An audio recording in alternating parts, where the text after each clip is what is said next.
Halo guys, kembali lagi bersama kami di podcast Imaster. Di sini saya sebagai host Revalude Pramana. Dan saya Asri Jalpinasari. Jadi di sini kami kedatangan tamu yang sangat spesial, yaitu Bang Alim. Ya, Bang Alim boleh perkenalkan diri dulu. Baik sih, jadi nama lengkap saya Muhammad M. Rifai. Saya adalah mahasiswa aktif jurusan peternakan Fakultas Pertanian Universitas Pulau Warman angkatan 2022. Angkatan 2022. Betul. Sangkatan sama Mbak Rindi, itu ya. Betul. Tapi saya dengar kan Mbak Rindi nih KKN ya? Iya, Nanti kan? betul. Tapi abang kok kenapa enggak ikut KKN gitu? Jadi untuk terkait KKN ini, kenapa saya tidak mengurus KKN?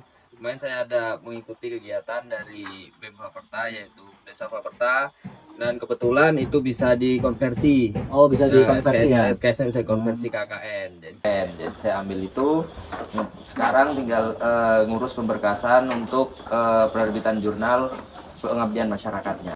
Oh, jadi tinggal susun jurnal gitu ya buat. Betul. Oh, jadi ikut pengabdian masyarakat ini Ya. bisa dikonversi gitu ya? Ya, kemarin di kegiatan kemarin di Desa Warta itu bisa dikonversi. Oke, tanpa berlama-lama, apa yang mau ditanyakan ini? Oh iya. Jadi bisa nggak sih Bang Alim ceritakan awal masuk organisasi, kan Abang juga sempat jadi ketua himpunan jurusan peternakan kan, himpunan mahasiswa peternakan kan. Nah, kita bisa ceritain nggak sih sedikit? Oke, jadi kalau terkait kita bercerita pertama kali itu mestinya dulu hanya sebuah ketertarikan terhadap kegiatan-kegiatan mahasiswa karena saya sendiri model atau gaya saya itu saya tidak suka berkumpul atau sama sekali tidak keluar dari kegiatan kalau bisa dibilang tuh sosialnya tinggi gitu karena dari lingkungan rumah pun saya dituntut untuk memiliki jiwa sosial yang tinggi. Oleh karena itu pada saat masuk kuliah di kampus saya merasa apabila saya hanya berkegiatan kuliah berangkat kuliah ke kampus, setelah itu pulang ke kos, menurut saya itu hanya monoton setiap hari dan itu dari saya sendiri, saya rasa tidak ada benefit yang saya hasilkan di situ. Maksudnya memang betul untuk kita ke kampus kita untuk mencari ilmu dan dari tugas dari orang tua pun untuk berkuliah ini untuk mencari ilmu betul. Hanya saja ada beberapa hal yang itu tidak saya dapatkan pada saat saya kuliah pulang ke kos, kuliah pulang ke kos gitu. Jadi untuk itu saya pada saat itu karena sudah mungkin rasa bosan ya yang membuat saya seperti itu. Jadi saya bosan, akhirnya saya mencoba untuk join di Master Himpunan Mahasiswa Peternakan yang pada saat itu kebetulan dipimpin oleh Bang Nopaldi. Oh, Bang Nopaldi. Bang Nopaldi ya di situ saya masuk, saya join, proses wawancara segala macam. Saya diberi amanah menjadi staf di bidang KPSDM atau pengembangan sumber daya mahasiswa gitu. Nah, dari situ saya coba menggali apa aja yang bisa saya ambil dari organisasi ini karena menurut saya juga setiap organisasi itu pasti memiliki sebuah benefit atau keuntungan di dalamnya apabila kita melaksanakan dengan orientasi yang jelas gitu. Karena orientasi saya ke organisasi ini karena dari rasa bosan tadi, terus ingin mencari kesibukan dan mencari hal-hal yang bisa saya dapatkan di dalam. Jadi saya kayaknya seperti itu. Jadi karena rasa bosan itu ya, Betul. bisa masuk ke organisasi gitu ya, Betul. betul.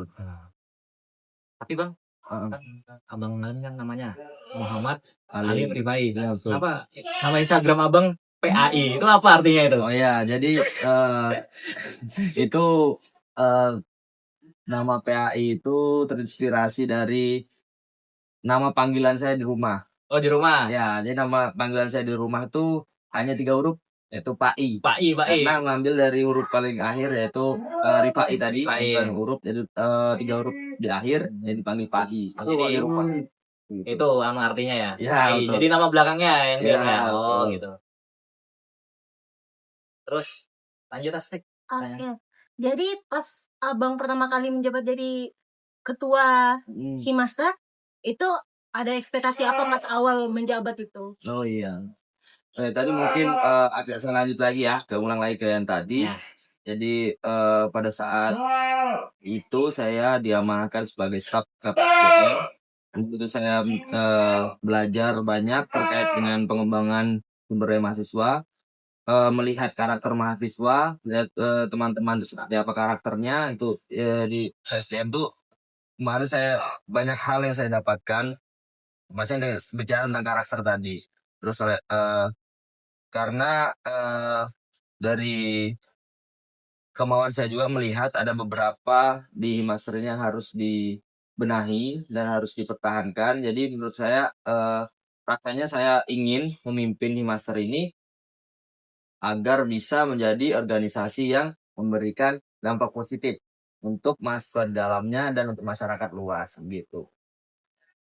Jadi alasannya agar bisa berdampak ke Ya betul. mahasiswanya dan masyarakatnya ya. Ya jadi karena niat itu saya berjalan dengan aktif dalamnya di organisasi Himaster ini.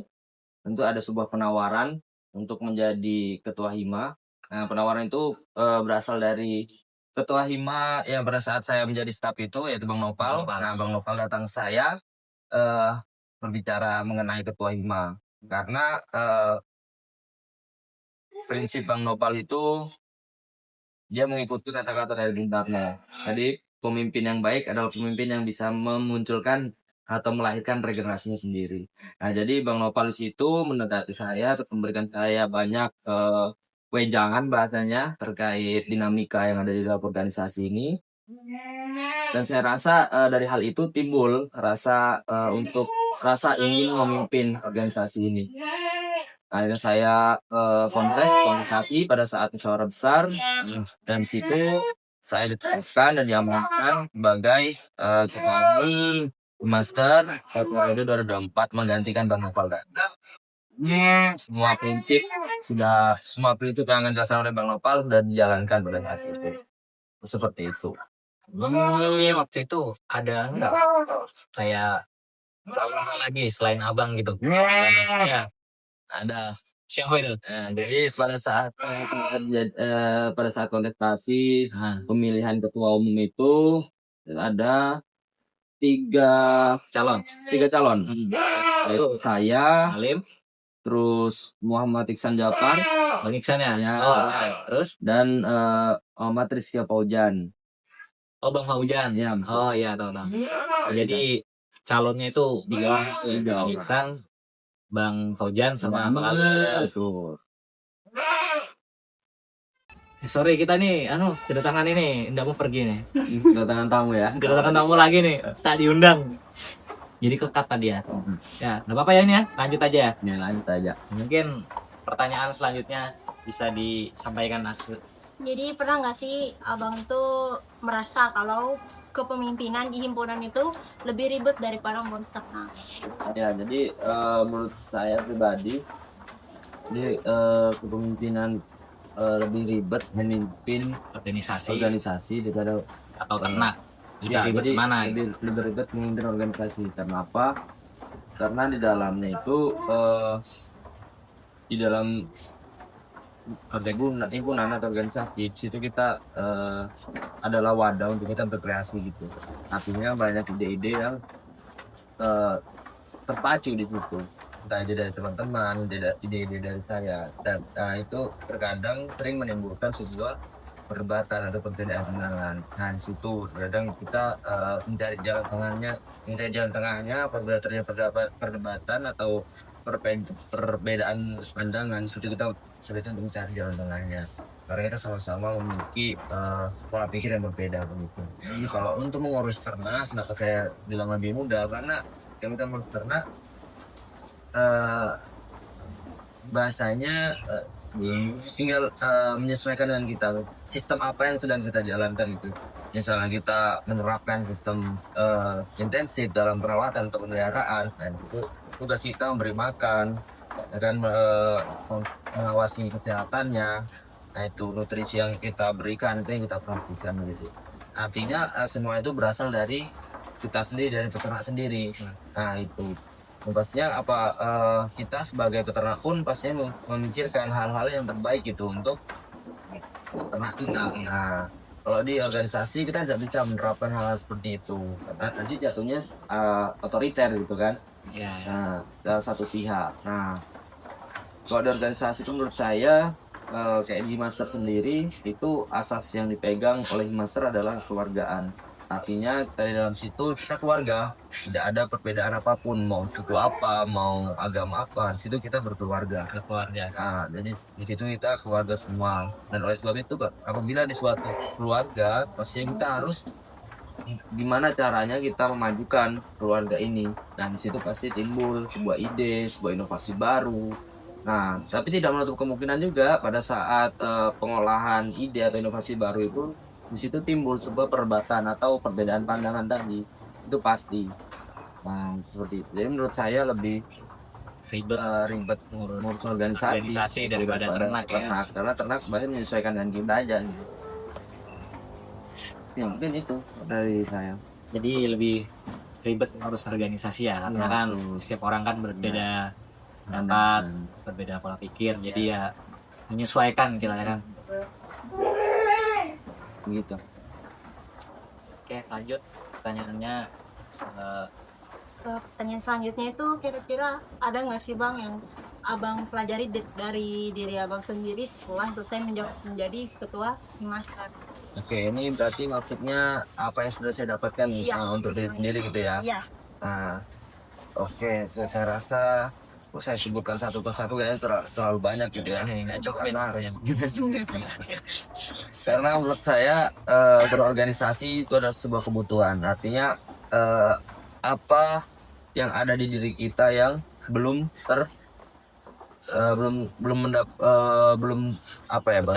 tercapai atau belum bisa kita dapatkan itu akan dapat di organisasi. Jadi mungkin teman-teman sering mendengar kuliah itu penting, kuliah itu adalah hal yang penting. Namun organisasi ini adalah sebuah kebutuhan. Nah di situ mungkin teman-teman bisa memiliki pandangan gitu. Jadi kalau karena kebutuhan tadi, pastinya saya melihat kekurangan saya sebelumnya masuk organisasi itu apa. Nah itu mungkin salah satu contoh seperti public speaking atau berbicara depan orang atau depan orang banyak, depan massa gitu. Nah itu yang menurut saya yang paling terasa di diri saya. Karena apa? Dulu saya awal kali masuk pada saat menjadi mahasiswa baru, saya di situ betul-betul ingin menerapkan pola yang sudah diberikan oleh orang tua saya, yaitu setelah kamu nanti berangkat kuliah tujuan mana untuk mencari ilmu. Yaitu jadi pola di sana yang saya katakan di awal tadi, berangkat ke kampus, setelah ngampus langsung pulang ke kos. Nah di situ, tapi timbul rasa bosan tadi. Nah di situ. Karena itu merasa bosan tadi.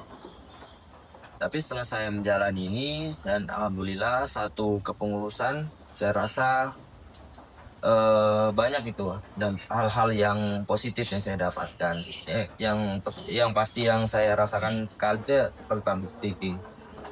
Karena saya dulu menerapkan pulang kampus langsung ke kampus, dari kampus langsung ke kos.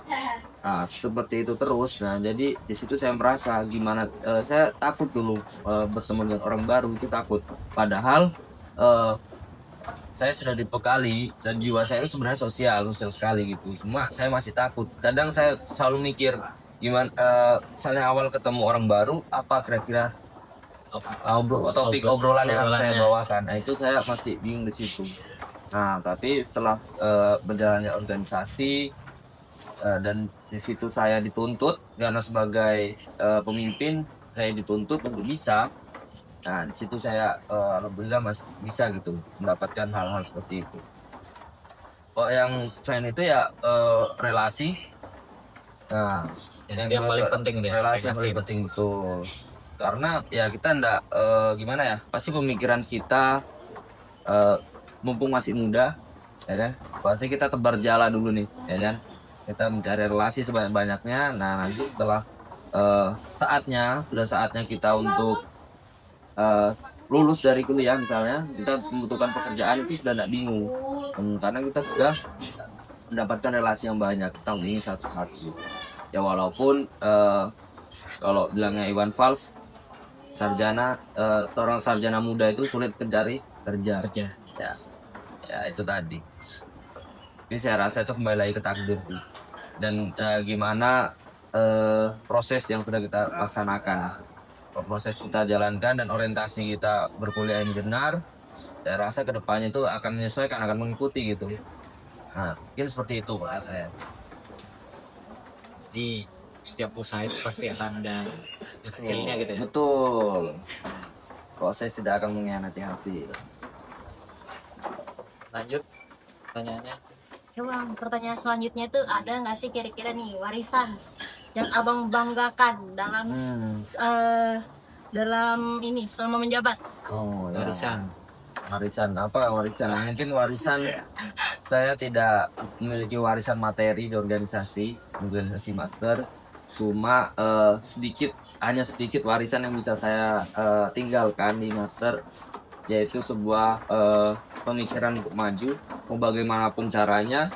Karena ini organisasi ini sifatnya dinamis dan berubah-berubah, artinya teman-teman harus bisa berkreasi dan berinovasi. Itu berhasil saya terapkan waktu itu pada saat proses menjalankan program kerja desa binaan. Desa binaan ini di kepengurusan sebelum saya, kepengurusan Bang Topal, di kepengurusan belum ada. sudah ada dulu, cuma setelah itu stop atau berhenti gitu, Vakum gitu ya? vakum gitu. Nah, oleh karena itu saya mencoba lagi nih, karena saya rasa semakin kesini ini kita perlu. Ya, Nah, hal-hal yang berdampak itu tadi. Nah, kembalikan lagi anunya itu. betul. Semangat mereka kita, semangat dari teman-teman coba kita nyalakan lagi apinya gitu. Di situ. Di desa binaan itu emang saya rasa karena program kerja baru, terus kebetulan pendanaan juga masih sedikit. Itu program kerja yang sangat membutuhkan dana yang besar. Nah, cuma di situ saya berhasil meyakinkan ya untuk kepala bidangnya. Waktu itu ada Bang Nikmal. Iya benar. Bang Nikmal, Kabid Humas. Saya berhasil meyakinkan dia untuk mau bagaimanapun caranya ini harus bisa. Harus terlaksana betul. Nah, tapi tidak menutup juga orang-orang di belakang desa binaan itu juga cukup banyak saya rasa. Tempat saya sharing, tempat saya mencari ide, atau tempat saya melihat kendala apa saja, itu banyak orang-orang yang di belakang desa binaan itu, khususnya para dosen. Nah, para dosen terlibat di situ, terlibat langsung. Nah, makanya pada saat desa binaan itu mungkin teman-teman kemarin sempat melihat yang melibatkan dosen di dalamnya. Nah, itu salah satu bentuk bantuan untuk berupa jasa dari Bapak Ibu dosen yang sangat membantu program kerja ini. Ya itu saya rasa program kerja ini tidak akan terlaksana gitu apabila di antara pengurus dengan Bapak Ibu dosen tidak memiliki hubungan yang baik. Nah, makanya saya ingin untuk teman-teman yang sekarang menjabat atau sekarang sedang menjalankan sebuah kepengurusan di master ini, mungkin teman-teman bisa memperbaiki atau lebih baik lagi hubungan bersama dosen-dosen, karena menurut saya itu hal yang sangat krusial gitu. Nah, dari saya itu, jadi warisan yang saya tinggalkan untuk master saat ini adalah pemikiran-pemikiran yang berdampak untuk masyarakat itu. Jadi bisa kita lihat sekarang teman-teman sedang menjalankan beberapa program kerja yang kebanyakan di lapangan, ya kan? Iya. Jadi itu tadi seremonial menurut saya sudah tidak relevan lagi, ya kan? Ya silahkan menjalankan kegiatan yang seremonial, karena kegiatan seremonial ini memang harus ada di dalamnya itu, karena kita sebagai mahasiswa. Cuma sebagai mahasiswa juga kita harus berdampak juga, ya guys, ke masyarakat itu. Apalagi kita kan peternakan nih. betul peternakan di bidang kita pastinya begitu. Mungkin itu aja warisan yang bisa saya tinggalkan untuk teman-teman. Semangat untuk lebih berdampak ke masyarakatnya seperti itu. Tapi bagus juga loh Bang, desa binaan itu banyak dosen yang terlibat ya. Iya. Kan? Jadi bisa saling membantu antara Betul. peternak. Jadi kan saling sharing-sharing gitu ya. Iya, betul. Kalau lu tahu itu kemarin dosennya banyak juga ya? Ya, Itu ada berapa itu kemarin? Kemarin itu semua dosen termasuk dosen baru itu terlibat di dalamnya. Dosen baru juga terlibat ya? Ya, kebanyakan kemarin yang untuk pematerinya atau yang membawakan materi sosialisasinya itu banyak dosen-dosen yang sudah lama. Seperti Pak Ardi, Pak Anhar, Ada Pak Ardi juga ya kemarin. Pak Ardi, Pak Topan. Nah, itu dosen-dosen lama. Dosen-dosen baru di situ hadir juga untuk bersama dan mendampingi. Ya.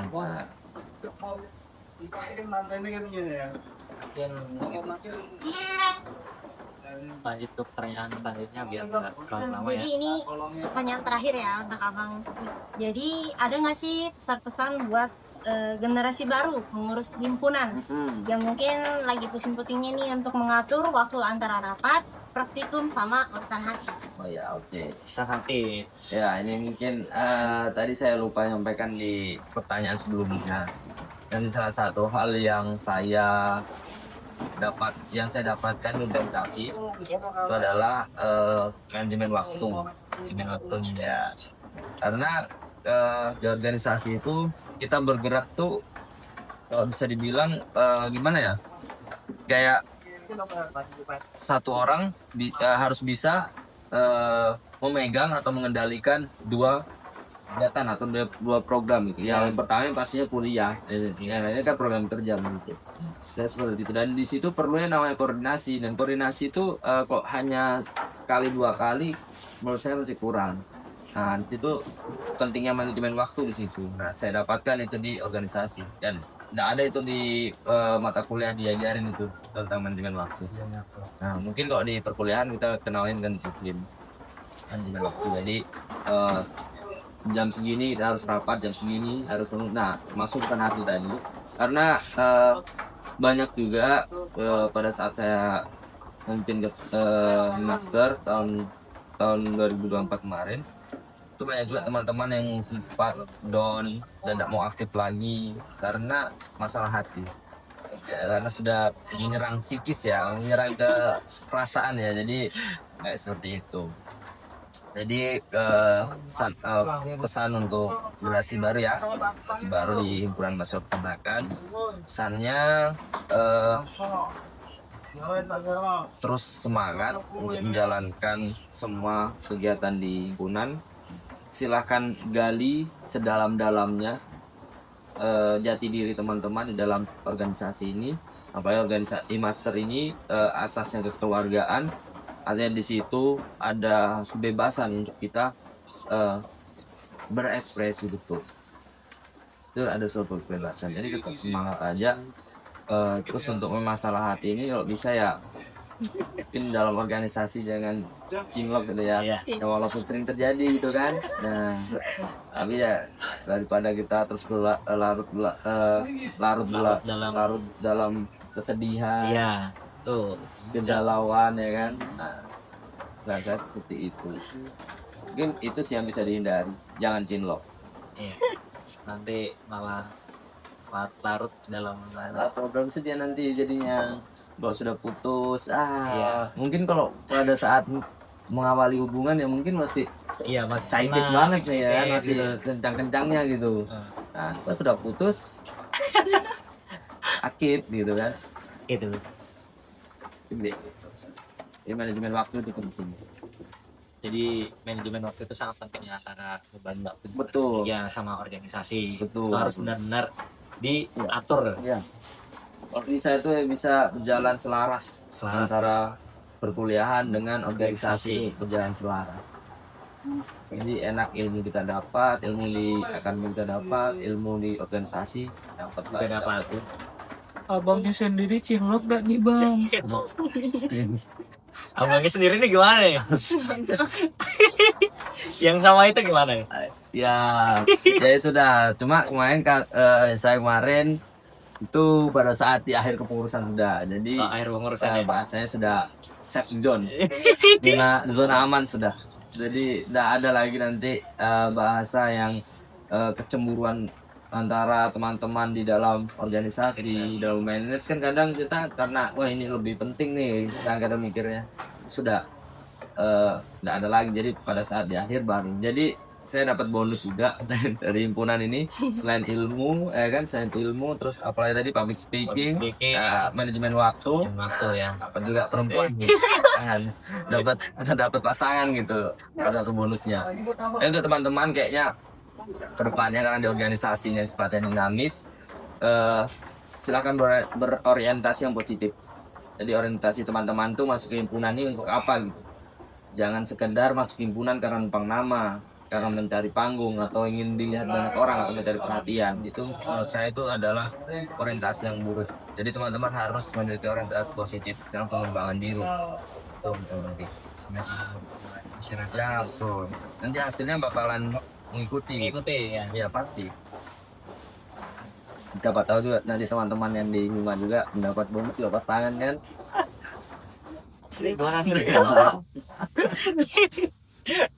Nah itu semua bonus sih, itu bonus saja. Bonusnya apa ya? Bonus dari rasa capek lu. Ya betul. Terus selama 1 tahun di kepengurusan.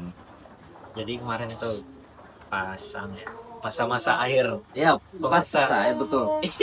Udah mendekati pergantian pemimpin baru lagi ya. di master. Jadi itu menurut saya sudah safe zone, sudah bukan zona bahaya lagi. Itu ya, seperti kabut kita ya, yang maba-maba masuk itu. Iya ya.